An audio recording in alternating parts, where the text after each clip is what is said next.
أعوذ بالله من الشيطان الرجيم. بسم الله الرحمن الرحيم. الحمد لله رب العالمين والصلاة والسلام على أشرف الأنبياء والمرسلين وعلى آله وصحبه أجمعين. سبحانك لا علم لنا إلا ما علمتنا إنك أنت العليم الحكيم. رب اشرح لي صدري ويسر لي أمري واحلل عقدة من لساني يفقهوا قولي. نوينا تعلم وتعليم وتذكر وتذكير والنفع والانتفاع والإفادة والاستفادة والحث على تمسك بكتاب الله وسنة رسوله والدعاء إلى الهدى والدلالة على الخير ابتغاء وجه الله مرضاته وقربه وثوابه. إلهي أنت مقصودي ورضاك مطلوبي أعطني محبتك ومعرفتك. السلام عليكم warahmatullahi taala wabarakatuh. Alhamdulillah. InsyaAllah hari ini kita sambung bacaan kitab Ta'limul Aulad pada muka surat 9.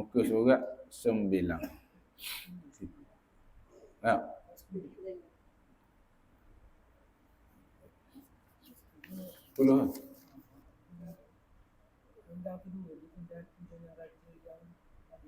Kenapa kita undur sikit? Kita undur sikit. Sebab nak cerita pasal 7 golongan. 7 golongan. Kita undur sikit. Tak apa. Kalau tak lawa. Itu undur sikit. Apa tak?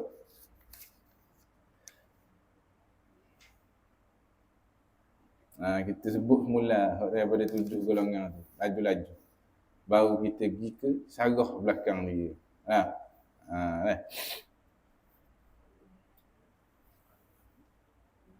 Bismillahirrahmanirrahim. Qala muallif rahimahullahu ta'ala wa nafa'ana bihi wa min ulumikum fid dharain amin ya rabbal alamin. Sehingga kata pengarang rahimahullahu ta'ala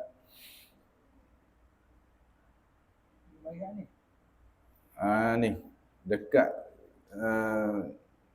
mana orang munafik dekat lepas pada intalaku ila zulli dha salasi syu'ab, artinya pergilah kamu kepada zul. Minggu lepas saya cerita dah pasal 3 bayang yang keluar di padang mahsyar tu. 3 bayang keluar daripada padang mahsyar tu. Kat kita nak menuju ke nak cerita pada hari lepas pada hari kiamat tu, kat kita nak menuju tu kat timbangan tu, tengok tu bit 3 bayang. Bayang untuk orang mukmin, orang kafir dan orang munafik. 3 bayang ni berbeza belaka. Berbeza belaka. Apa kita ulang semula selu-selu. Kalau dok rasa dok lawas pula. Tiba-tiba yang pertama lalu. Jadi maknanya kurang-kurang orang dok mari minggu lepas, dia tahu kenapa orang royak pada hari ni. Jadi pergilah kamu kepada zil yang mempunyai 3 cabang. Dan zil panas itu berdiri ia di atas kepala segala munafik. Seperti yang kita royak dah minggu lepas, orang munafik ni orang munafik dia zahir beriman, dalam dia batin dia ingkar. Dia ingkar. Depan nampak molek dalam dalam tu dia rosak. Tak percaya ke Tuhan, tak percaya atas ketentuan qada dan qadar. Ia belaka. Dia beriman tak sepenuhnya iman. Dalam perang bahaya ke orang munafik. Kalau dalam perang bahaya orang munafik. Kalau orang munafik ni Nabi sebut dalam hadis. Bukan Nabi sebut lain. Allah Ta'ala sebut diri dalam Al-Quran, surah An-Nisa kalau tak silap. Wa idza a'udzubillahi minasyaitonirrajim. Wa idza qamu ila salati qamu kusala. Tu sifat Allah Ta'ala sifatkan kepada orang munafik. Sifat solat orang munafik ni guna. Dan apabila mereka nak semayang, nak solat, mereka berdiri dalam keadaan malas. Berdiri dalam keadaan malas. Jadi apa kita nak kena royak ni? Kena royak mudah-mudahan kita tak tergolong daripada golongan orang yang mendirikan solat dalam keadaan malas. Jangan kita bakal ni, kita tengok orang mayang solat malas, kita kata munafik dah apa dia ni. Jangan, tu kena tipu. Jangan kita tengok orang mayang dok cetong malas, kita kata dia ni orang munafik. Tak boleh. Jangan gaduh. Tapi Allah Ta'ala sifatkan ni untuk suluh atas diri kita sendiri dulu. Jangan gaduh kata ke orang. Ingat tu. Allah Ta'ala gambarkan orang munafik ni, kalau dalam solat dia nak semayang dalam keadaan malas.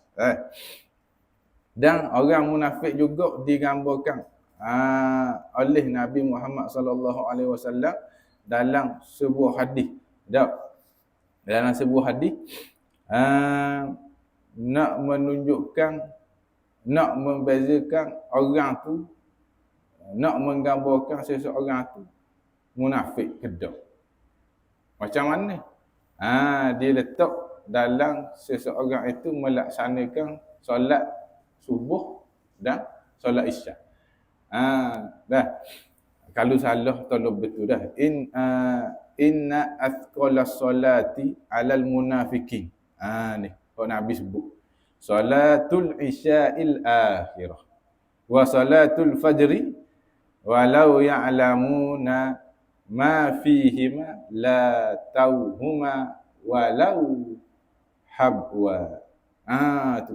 Inna athqalas salati, sesungguhnya solat yang paling berat bagi alal munafikin, bagi orang munafik ni, kenapa? Solat isyak dengan solat subuh. Solat isyak dengan solat subuh.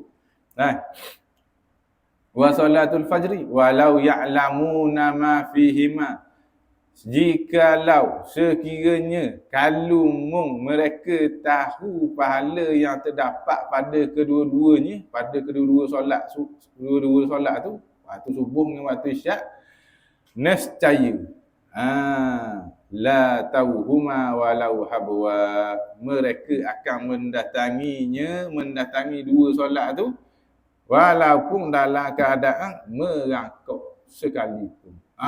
Tu Nabi Muhammad sallallahu alaihi wasallam menggambarkan situ. Kata penanda aras. Nak membezakan. Tapi jangan rasa kita pula, jangan benda-benda kita nak buat, jangan berasa kita. Apabila buat kebaikan, terus sandar kebaikan tu kepada Allah.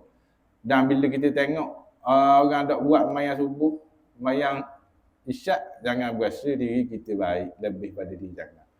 Sebaliknya buat kan? Mendoakan, ya Allah bagilah kekuatan kepada dia seperti membagi kekuatan kepada aku. Mudah-mudahan dia boleh buat juga solat subuh berjemaah, solat isyak secara berjemaah. Dan keluarkanlah kami daripada sifat munafik. Tu lah, kena doa. Gitulah nak kena jaga hati ni, bukan perkara yang mudah. Bukan perkara yang mudah. Kena buat gitulah. Jangan rasa diri baik pada orang lain, jangan rasa diri kita betul semua. Itulah yang digambarkan oleh Nabi Muhammad sallallahu alaihi wasallam. Dan antara solat yang paling afdal, adalah solat jemaah pada waktu subuh, pada hari Jumaat. Ni dikarangkan dalam kitab Pedoman Solat Berjemaah, yang dikarang oleh Syekh Abdul Rahman Pondok Lubuk Tapah. Dia waktu solat paling afdal, solat subuh pada hari Jumaat. Solat subuh pada hari Jumaat. Lepas tu solat zuhur, asar, maghrib, isyak. Antara solat jemaah yang paling afdal adalah pada hari Jumaat. Dan banyak-banyak waktu subuh. Paling banyak manfaat dan barakah. Dah situ. Tu nak ayatnya. Nak ayatnya kenapa? Solat subuh ni boleh menghindarkan diri kita daripada menjadi orang munafik. Mudah-mudahan Allah Ta'ala bagi kekuatan kepada kita. Amin ya rabbal alamin. Sebab apa orang munafik ni? Kerana mereka itu memelihara daripada panah di dalam dunia. Orang munafik ni dia jaga, dia nak kepada kesedapan di dunia. Kesedapan di dunia. Tak apa lah, tak tutup aurat. Tak apa lah kita tinggal semayang sikit. Tak apa lah kita semayang subuh pada waktu zuhur. Tapi nampak macam dia molek, berpakaian, berjubah, berserban belakang. Allah, nampak molek zahir, nampak molek. Tapi dalam dia rosak. Dalam dia rosak. Dan dia ni bayang yang ada pada orang munafik ni adalah bayang yang panas. Panas. Duk bawah bayang dah tapi panas. Dan zil asad itu berdiri ia di atas kepala segala orang kafir. Ada bayang kot untuk orang kafir tapi ada bersifat bayang tu asad. Sebab apa? Kerana mereka itu adalah di dalam dunia, di dalam di dalam nur. Di dalam dunia dia di dalam nur, dan pada akhirat di dalam kelam. Apa? Nur tu cahaya bagi dia kat dunia ni adalah syurga. Situ pengarang nak wayak. Syurga bagi orang kafir, penjara bagi orang mukmin. Ni yang dikatakan tu lah. Tak. Dunia ni adalah syurga bagi orang kafir dan penjara bagi orang mukmin. Tak. Lagi tengok macam mana pula bayang bagi orang mukmin. Dah kalau syurga dunia bagi orang kafir ni guna. Dah apa? Syurga dia bebas lah melakukan apa saja, nak buat benda ikut nafsu, nak zina, nak minum arak kat dunia. Ikut dia. Orang kafir tak ada aturan, tak ada syariat atas diri dia. Tak ada, dia ikut nafsu dia. Dan apabila mati esok-esok, diazabkan orang kafir ni berada di dalam kepayahan. Berada dalam kepayahan. Sampai bila? Selama-lamanya. Abadan. Selama-lamanya. Jadi kita minta Allah Ta'ala kukuhkan iman kita. Tetapkan hati kita supaya kita mati dalam keadaan beriman kepada Allah Subhanahu Wa Ta'ala. Dah penjara bagi orang mukmin apa? Orang mukmin ni dipenjaralah dan dihalanglah. Dah ditegah kat dunia ni daripada menggunakan nafsu sewenang-wenangnya. Tak, syahwat kena jaga. Tak, syahwat kena jaga. Tak boleh buat benda hak haram. Tak boleh nak zina lebih. Tak boleh. Banyak benda halangan. Tu jadi tu, diikat tu. Nafsu tu diikat. Dan kita orang mukmin ni dituntut untuk membuat ketaatan. Tak, dituntut untuk membuat ketaatan. Dah syuruk kat dunia. Kenapa dah sedap kalau tengok pada bab dunia? Nak buat belaka jahat-jahat. Tapi kita ni dalam kena buat ketaatan. Kena buat ketaatan. Jadi bila kita ditaklifkan oleh Allah Subhanahu Wa Taala dengan syariat Islam yang diturunkan oleh Allah Subhanahu Wa Taala melalui Nabi Muhammad sallallahu alaihi wasallam. Jadi kita kena ikut. Tu adalah satu penjara bagi orang mukmin. Namun selepas mati, kita mati belaka dah ni orang mukmin, mudah-mudahan kita mati dalam keadaan beriman. Amin. Selepas mati orang mukmin ni, berehatlah dia daripada semua yang dikutuk tu. Dah mati lagi kena semayang dah? Dah. Nak mati lagi kena puasa? Dah. Mati ada bawa bekalang kita di dunia ni seperti yang dikatakan oleh pengarang mula-mula kitab ni cerita. Orang mati ni menganggap macam dia mimpi buruk.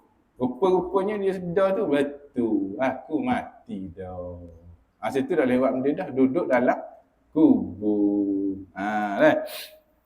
Dan kita tengok pula Zil nur cahaya itu berdiri ia di atas kepala segala mukmin. Ni bayangan ni yang kita nak. Bayangan ni lah kita nak. Kerana mereka itu di atas dunia dalam kelam. Dalam kelam ni dalam keadaan susah lah. Orang mukmin dalam keadaan susah. Tambuh mayang, tapi kena mayang. Mayang. Sebab apa? Sebab ditaklifkan oleh Allah Subhanahu Wa Taala mayang. Tambuh puasa, buat benda, kat perut, lapar perut, apa semua. Tapi kena puasa, jadi orang beriman. Tak. Tambuh nak kena buat perintah Allah Ta'ala ni. Bayar. Tak bayar, baik kan suruh, tak lagi. Tapi tak lah, Allah Ta'ala tak bagi, nak pergi tak bagi, akan rasuah. Betul. Itu dia tahan. Jadilah orang mukmin yang ada akan rasuah. Dan bila di akhirat lagi, ni. Mereka itu di atas dunia dalam kelam dan pada akhirat di dalam nur, dalam cahaya. Ni kita nak. Pendeknya pada hari inilah sangat kita berhajat kepada berteduh. Sebab apa? Kerana sangat panas yang tidak dibanding-banding dan tidak tertanggung. Maka hendaklah kita pisah, kita berusaha beri termasuk kita di dalam 7 bangsa yang dapat berteduh mereka 7 bangsa itu di bawah zil arsyillah ta'ala, di bawah arasy Allah Ta'ala. Di bawah zil ni adalah bayangan ataupun naungan, naungan arasy Allah Ta'ala pada hari itu, pada hari pernah masyak lagi. Bacalah sabda Nabi Muhammad sallallahu alaihi wasallam. 7 bangsa menteduh akan mereka itu oleh Allah Taala. 7 orang, 7 golongan. Bukan 7 orang, salah. 7 golongan. Oleh 7 bangsa menteduh akan mereka itu oleh Allah Taala pada zil arasy. Pada bayang arasy. Bila? Pada hari yang tidak zil lain daripada zilnya. Tidak ada orang yang berhajat bayang teduhan selain daripada naungan arasy. Satunya raja yang adil, pemimpin yang adil. Pemimpin yang adil. Keduanya orang muda besar ia di dalam hal beribadat akan Allah Subhanahu Wa Taala. Esok-esok kalau kita jadi pemimpin, kita jadi pemimpin yang adil. Awal gini duduk sini lagi akan datang. Allah Taala rezekikan jadi pemimpin ikut Perdana Menteri ke ikut anda. Tak boleh jadi. Nak buat maksiat tak jadi. Sebab apa? Sebab ngaji dah hari ni. Mudah-mudahan Allah Taala memberkati usaha kita pada hari ni. Amin. Ketiganya 2 laki-laki yang berkasih sayang, keduanya pada Allah Ta'ala. Laki-laki yang berkasih sayang ni bukan kata sini murak dia pada orang yang LGBT. Orang kata gay tu tak. Orang ni berkasih sayang kerana Allah. Tak jumpa kerana Allah, berpisah kerana Allah Subhanahu Wa Ta'ala. Buat benda-benda kerana Allah Subhanahu Wa Ta'ala. Gantung antara duanya lelaki itu di dalam ni kepada Allah Subhanahu Wa Ta'ala. Dan keempatnya, laki-laki yang menuntut akan dia oleh perempuan yang elok. Ni. Maka berkata ia, sungguhnya aku takut akan Allah Ta'ala, Tuhan sekalian alam. Tak laki-laki yang menuntut akan dia oleh perempuan yang elok. Orang puan comel mari ajak zina. Tiki-tiki. Penjelasan ia lepas pada ni. Kelimanya, laki-laki yang menyebut ia akan Allah Ta'ala Padahal bersembunyi lelaki itu, maka mengalirlah dua matanya daripada air mata. Kerana apa? Sebab apa dia nangis? Tengok cerita ke? Tak. Sebab kerana takut akan Allah Subhanahu Wa Taala. Nangis bukan sedih tengok cerita Hindustan. Nangis sebab malam-malam bermunajat kepada Allah Subhanahu Wa Taala, berzikir kepada Allah Taala, dia nangis takut akan Allah Taala. Itu yang kelima. Keenamnya, laki-laki yang bersedekah ia dengan tangan kanannya, maka menyembunyi ia daripada tangan kirinya. Orang yang bersedekah tangan kanan, sedekah kanan kiri tak tahu. Tak sedar. Tu keenamnya. Ni golongan yang keenam, boleh naungan arasy Allah Subhanahu Wa Taala. Ketujuh, laki-laki. Laki-laki saja. Ingat senang dia lelaki. Dia sebut laki-laki. Yang digantungkan hatinya di masjid-masjid. Tempat sembahyang. Surau, masjid. Dari sini masjid-masjid dan tempat-tempat sembahyang. Dah kalau tak ada masjid, surau. Tak ada surau, balasah cek sikit. Tapi situ buat tempat sembahyang. Situ dia tergantung hati dia. Macam mana ada ulasan dia di bawah ni. Dikehendakkan dengan raja yang adil itu ialah mempunyai pemerintah yang besar. Besar ke mana? Kuasa besar dalam keadaan yang adil. Dalam keadaan yang adil. Tak boleh makan rasuah. Dia kata ke menteri ikan. Lepas tu menteri ayam lagi. Boleh. Sekali menteri ayam mari jawab. Sekali ni je. Apa kalau menteri ayam kata boleh, kita bagi. Tu dah adil. Contoh lah. Tak? Contoh. Pemimpin macam mana adil ni? Contoh lain. Pemimpin yang dia tak selera makan babi. Tak selera makan babi. Seperti mana dia tak selera nak makan rasuah. Ya gitu dah. Mudah. Siapa tu? Tak apa lagi tak tahu. Tak. Haram ni makan babi ni. Haram dia tu seperti mana kesungguhan dia mengharamkan makan babi tu sama seperti mengharamkan dia nak makan rasuah. Jelas situ. Rasa takut. Tak boleh ni makan babi. Makan rasuah. Tak boleh. Sama lah pengharaman dia. Tak boleh takut. Takut kepada Allah Subhanahu Wa Taala. Situ pemimpin ada yang pertama, dapat naungan arasy. Mudah-mudahan kita bersama dengan pemimpin itu dikurniakan oleh Allah Subhanahu Wa Taala. Amin. Dan yang kedua, dan dikehendakkan dengan orang muda benar ia di dalam hal beribadat itu bahawa menang taatnya. Betul tak sini? Betul tak? Sekali lagi. Kelabu sikit. Dikehendakkan dengan orang muda benar ia di dalam hal beribadat itu bahawa menang taatnya atas maksiatnya. Dia menang ketaatan lebih pada maksiat. Taat dia tu boleh mengambuh maksiat dia. Tak boleh takut. Kena buat taat lagi berbanding maksiat. Tu golongan yang kedua. Tu orang muda besar ia dalam hak beribadah. Besar dalam keluarga yang beragama. Dalam keadaan yang beragama. Nak buat maksiat tak boleh. Aku ngaji dah. Duduk dalam keadaan tak ngaji pun tak boleh, malu.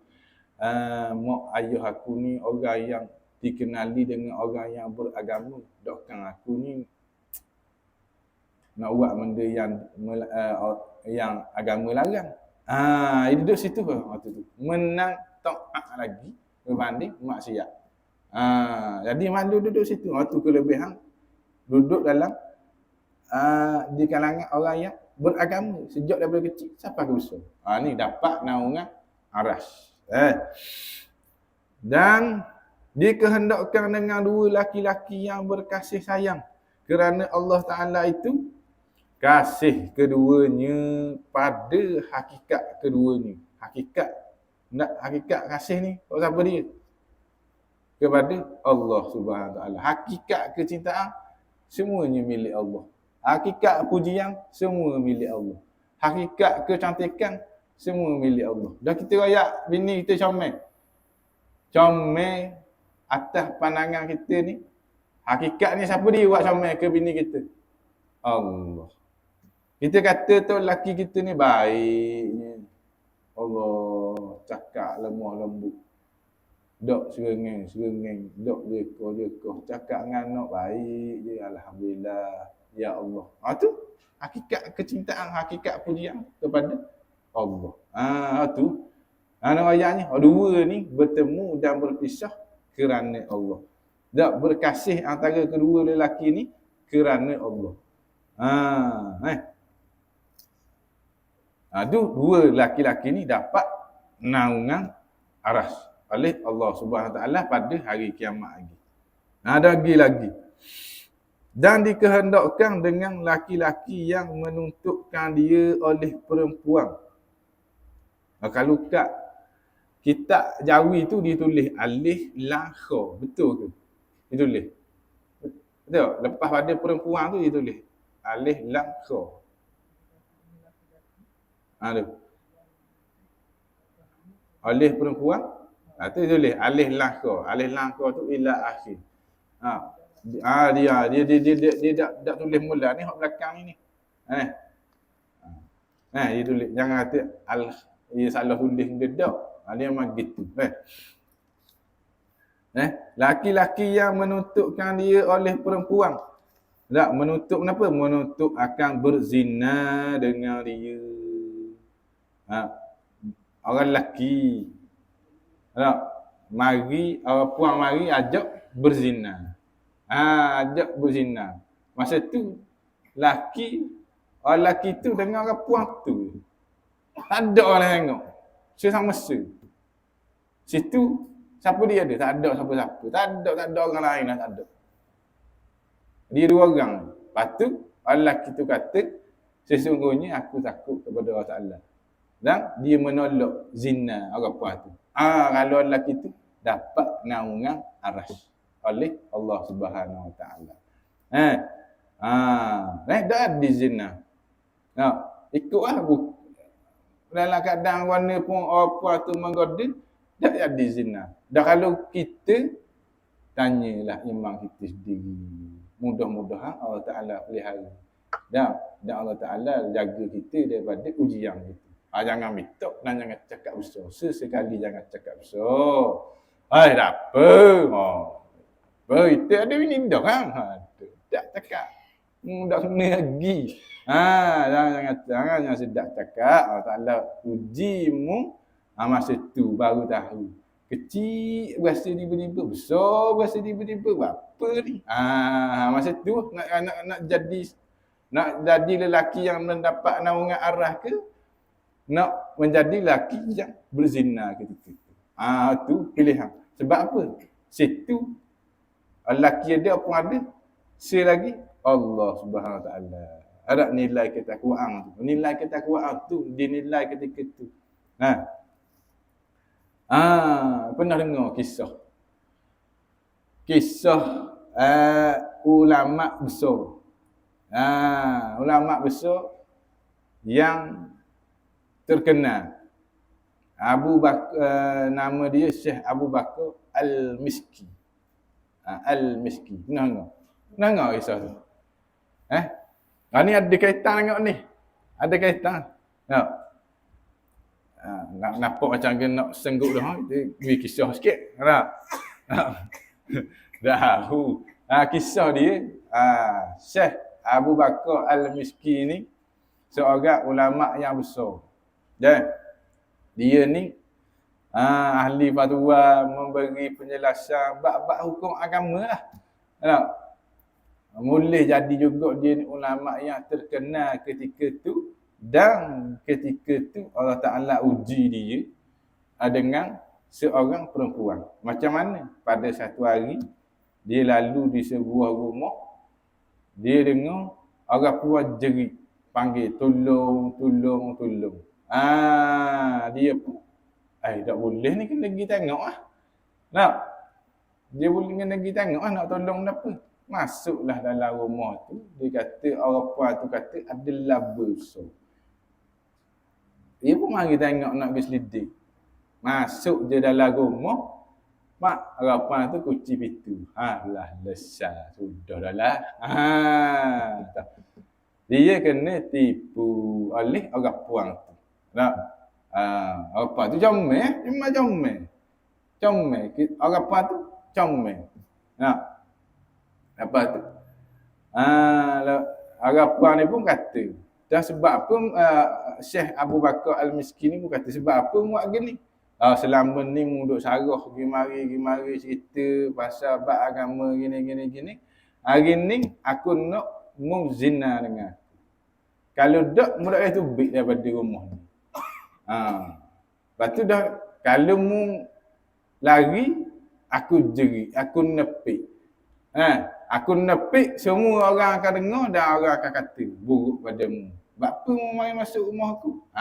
Jadi nampak fitnah orang puan, dia nak fitnah ke Syekh Abu Bakar Al-Miskin. Lepas pada tu, jadi dah nak buat guan ni Syekh Abu Bakar Al-Miskin. Nak buat guan ni, kata kalau gitu tak apalah. Ada dua riwayat dalam kisah ni. Sama ada dia pergi mandi ataupun orang puan tu pergi mandi. Tak ingat lah. Ada dua. Tak apalah, cuma nak rakyat. Sama ada orang puan tu pergi mandi, dia pun kata nak pergi tanda. Kata dah apa, mau pergi bersih diri dulu. Ada pun aku nak pergi bersih diri aku nak bersih diri aku dulu. Kita ambil kisah Syekh Abu Bakar Al-Miskin ni nak pergi bersih diri dia. Pergilah bersih diri dia. Masuk dalam tanda, dia pun buat apa? Orang puan tunggu dah luar suka ni, boleh zina dah apa ni dengan Syekh ni. Dia buat apa? Dia buang air besar. Dia buang air besar. Dia begok. Dia begok. Dia ambil tahi dia tu, najis dia tu, dia sapu habis seluruh badan ni. Allahumma salli ala sayyidina Muhammad. Sapu habis badan. Habis tak daripada hujung rambut sampai hujung kaki, sapu dengan tahi. Tahi dia sendiri. Lepas pada tu, keluar dia. Keluar. Pergi kat rapang tu. Rakyat apa? Apa lagi? Jemlah kita. Jemlah kita. Maknanya marilah kata nak berzina. Marilah kata nak buat projek. Lepas tu, rapang tu kata, benda mu ni gila dah. Dengan tahi-tahi belum orang. Lari kamu daripada rumah aku. Dia pun buka pintu. Bawa lagi. Tu bawa lagi boleh keluar. Nak rayaknya apa? Kisah dia tu. Dah dia sesama dah dengan orang puan tu. Ada ruang dah untuk dia zina? Ada. Sebab apa dia buat gitu? Sebab nilai ketakwaan dia kepada Allah Subhanahu Wa Taala sangat tinggi. Ketika tu najis. Tak najis. Tak tahik nombor badan. Tanya hari kita boleh tak setara tu? Wallahu Subhanahu Wa Taala alam. Minta Allah Taala lindung. Dan sebab tu juga selepas ada dia keluar daripada rumah apa tu, dia ni wangi. Wangi siapa dia wafat? Siapa dia mati? Siapa dia mati? Wangi. Al-mis tu kasturi. Itu gelarang tak belakang al-mis tu kasturi. Bau seperti kasturi. Bau wangi. Sebab apa? Sebab Allah Ta'ala mewangikan atas ketakwaan dia tadi. Atas ketakwaan dia. Itu kisah yang kita boleh ambil pengajaran. Supaya boleh mencontohi ketakwaan Syekh Abu Bakar Al-Miskin. Bukan Al-Miskin, Al-Miskin. Tu. Itu kisah yang boleh kita ambil pengajaran atas ulama Syekh Abu Bakar Al-Miski. Tanyalah imam kita kalau kita gula. Kalau rasa tak akan cakap, jangan cakap besar.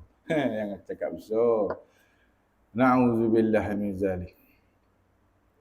Atau menuntut berkahwin dengan dia, berkahwin dengan perempuan tu, maka ia pun takut masghul tinggal ibadah. Masghul ni disibukkan. Disibukkan sampai dia tertinggal benda-benda ibadah. Dia tak ambuh kahwin ni sebab takut tinggal ibadah. Sebab tu kalau orang dah kahwin tu jangan terlebih kurang tak tahu dalam hati dia.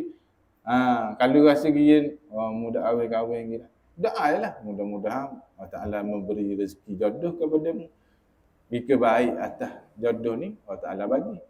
Kalau tak baik ada rezeki lain pula.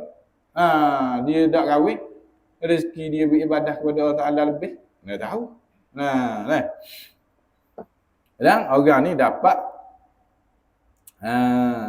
naungan aras lagi. Atau takut tidak menjaga nafkahnya, tidak dapat menjaga nafkah perempuan itu. Kalau kahwin, tak boleh nak kahwin, takut tak nak jaga. Takut tak boleh. Takut sebab tak nak jaga, bukan tak yakin atas rezeki dah. Tapi takut tak nak jaga atas nafkah dia, tak boleh nak menafkahi perempuan itu. Bukan kata dia tak yakin atas rezeki Allah Taala, tak. Tapi takut tak boleh nak menafkahi perempuan itu. Makan minum tak boleh nak uri, tempat tinggal tak boleh nak uri, pakaian tak boleh nak uri, alat solat tak boleh nak uri, alat bersih diri. Kalau atas setengah tu dalam kitab fiqh pembatu rumah, kalau atas suami yang mampu dia boleh bagi. Kalau suami yang mampu, suami tak mampu dia pecek juga.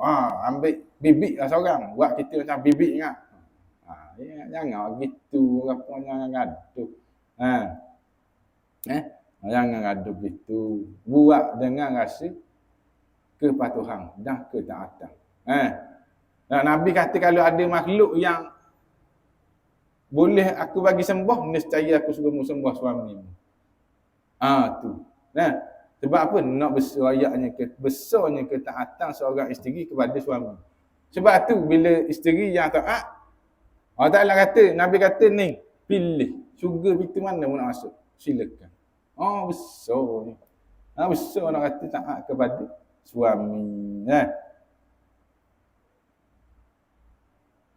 Habis itu dulu. Kalau nak pergi ikut munakahat, itu buku kitab munakahat pula. Itu seningan. Belang-belang menghitung diri kita sendiri. Dan dikehendakkan dengan laki-laki yang menyatukan Allah, menyebutkan Allah, menyebutkan dengan hati atau lidah, menyebutkan dengan hati atau lidah, dengan mana? Dengan zikir, dengan munajat, dengan zikir, dengan munajat, dengan ibadat, dengan sembahyang, dengan doa, dengan cakap. Ini cakap apa kau? Cakap Allah. Ya Allah, ya Tuhanku, aku banyak dosa denganmu sebelum ni. Ada apa? Tu dikira juga. Siapa tak sedar ingat balik dosa-dosa yang lama, nitik air mata.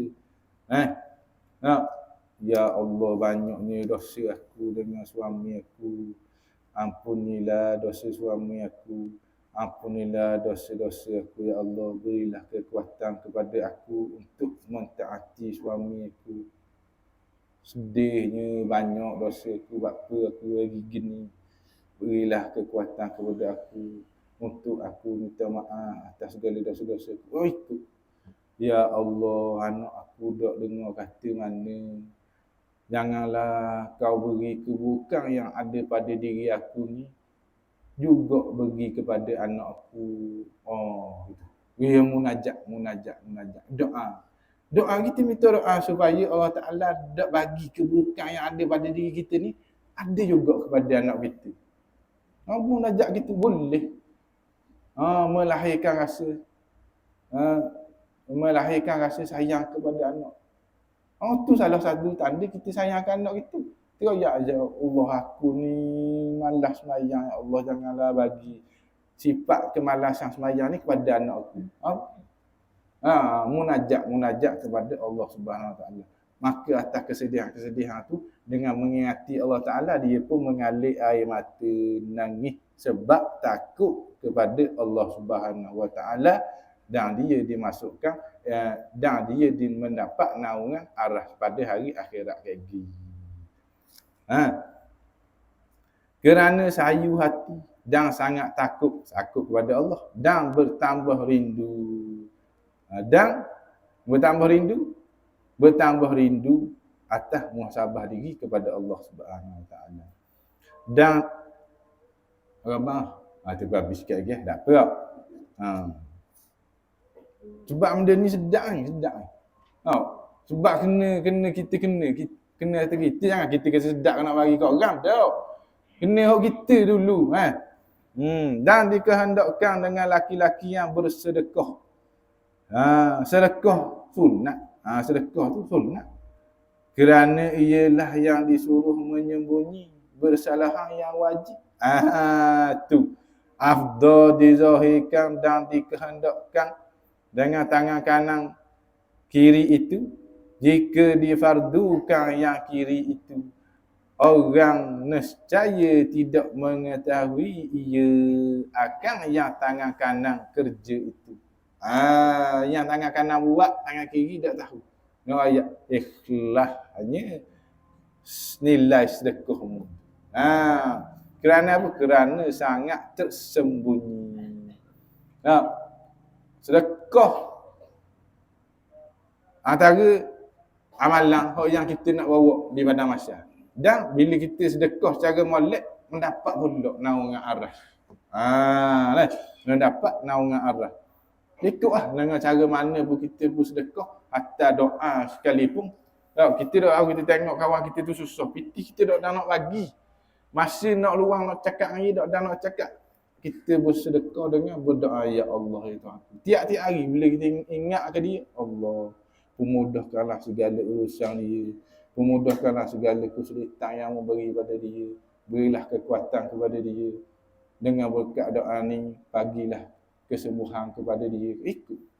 Dia sakit ke, dia ada masalah ke, kita sedekah melalui doa. Boleh. Kita dah sedekah dah sestinya dengan duit semata. Duit bagi bagus. Bukan kata tak bagus. Sedekah makan, ikutlah macam-macam cara boleh buat dengan sedekah.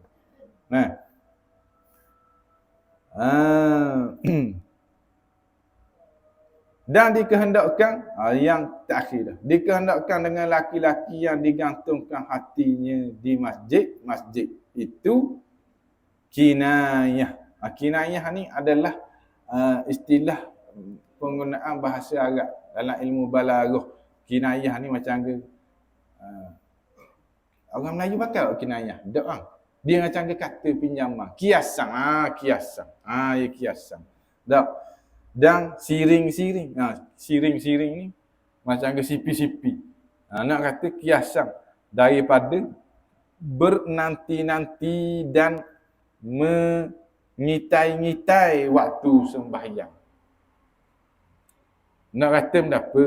Hati-hati laki-laki yang digantungkan hati-hatinya di masjid. Bukan kata zahir ambil hati tu sakut di surga, sakut di masjid. Dah. Yang dimaksudkan sini, kiasan sini, hati dia ni bila habis sembahyang asar, Allah. Memang sukanya sembahyang asar berjemaah lagi. Nak buat sembahyang sunat tapi boleh. Rasa suka. Kata kat gini nak masuk garis pula. Rasa nak tak sabar nak tunggu garis. Rasa suka, rasa nikmat, rasa kemanisan dalam beribadah. Ni yang dimaksudkan oleh pengarang. Tak mengitai-ngitai waktu sembahyang. Ingat asar dah ni. Ingat isya dah. Ingat garis dah. Rasa nikmat dalam melakukan ibadah. Tunggu. Sebab apa? Kerana bersembahyang ia. Dan jika adalah badangnya di luar masjid sekalipun. Di luar masjid sekalipun. Dia teringat. Duduk dalam masjid je. Dua masjid pun dia ingat lagi nak sembahyang isya, lagi nak sembahyang lagi nak sembahyang subuh. Antara 5 waktu tu mana rasa paling sedap sekali kita nak. Mungkin garik, mungkin isya. Tapi antara 5 waktu yang paling banyak fadilat dia mana? Subuh. Subuh banyak kali. Oi banyak. Subuh banyak kali. Sebelum subuh seisi dunia. Seisi dunia. Hak mudah. Pahala. Dah nampak. Sebab tu tak ada. Sebab tu tak ada. Wallahu subhanahu wa ta'ala a'lam. Kenyataan timbangan amalan. Minggu depan insya-Allah. A'udzubillahi minasyaitonirrajim. Bismillahirrahmanirrahim. Alhamdulillahi rabbil alamin wassalatu wassalamu ala asyrafil anbiya'i wal mursalin wa ala alihi wa sahbihi ajma'in. Ya Allah, ya Tuhan kami, berilah kekuatan kepada kami dalam melakukan kebaikan, ya Allah. Kurniakanlah istiqamah dan kebaikan kepada kami untuk melakukan perkara-perkara kebaikan, ya Allah. Ya Allah, ya Tuhan kami, janganlah kau bolak-balikkan hati kami selepas Engkau memberi hidayah kepada kami, ya Allah. Ya Allah, ya Tuhan kami, mudah-mudahan majlis pada hari ini menjadi saksi keberkatan untuk mendapat berkat syafaat baginda Nabi Muhammad sallallahu alaihi wasallam nanti, ya Allah. Ya Allah, ya Tuhan kami, matikanlah kami dalam keadaan orang yang beriman. Amin, amin ya rabbal alamin. Wa sallallahu ala sayyidina Muhammad wa ala alihi wa sahbihi wasallam. Walhamdulillahi rabbil alamin. Assalamualaikum warahmatullahi taala wabarakatuh.